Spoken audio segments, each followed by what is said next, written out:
Assalamu alaikum wa rahmatullahi wa barakatuh, everyone. This is Shaheed Bolson. Welcome to the Middle Nation. The whole discussion about secularism is very confused in the Muslim world because it's a Western concept to begin with and a Western reaction to theocracy in Europe.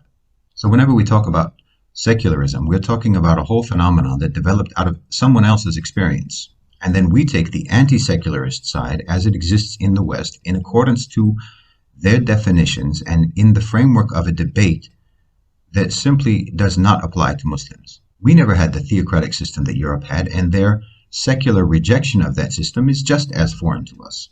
In Islam and throughout the history of Islamic governance, we have always understood that there are religious matters and there are worldly matters. There are matters that are explicitly covered by the Sharia, and there are matters that are not explicitly covered by the Sharia. There's a huge realm of issues that are mubah, and any government has the complete latitude and discretion to enact laws and rules to regulate those areas. There can be Sharia and there can be Qanun, and these things don't conflict at all. The Sahaba radiallahu anhum understood this, and they used to ask Rasulullah sallallahu alaihi wasallam when he would say something, is that wahi or is it your opinion? Is it from Allah subhanahu wa ta'ala or is it from you?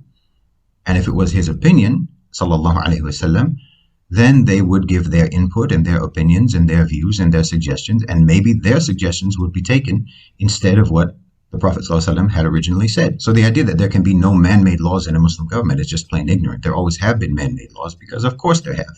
There isn't a hukum for every single conceivable issue that could ever possibly arise in the maintenance of a state. The point is that the secular versus theocratic frame of discussion in Western discourse has nothing to do with us. We never had the concept that the Khalifa was divine.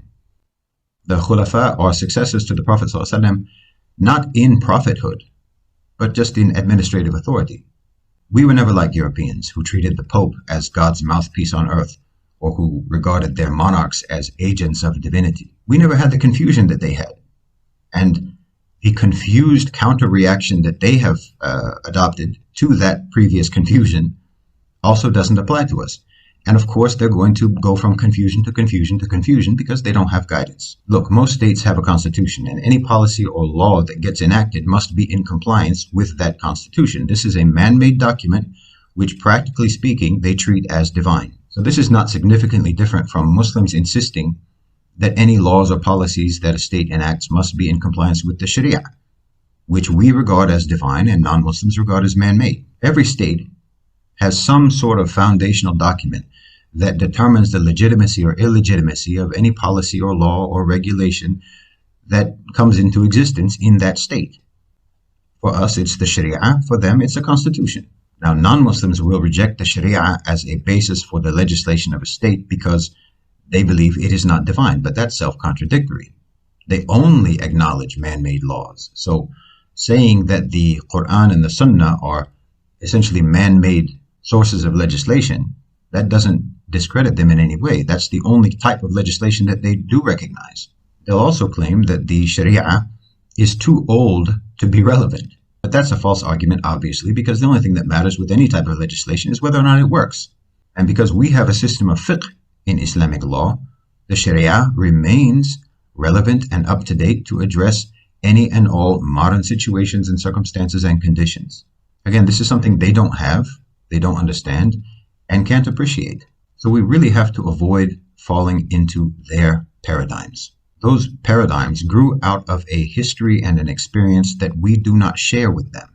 I've said it many times before, their problems are not our problems, their solutions are not our solutions, and their paradigms do not fit our societies. We don't have to take sides in their debates, and we shouldn't.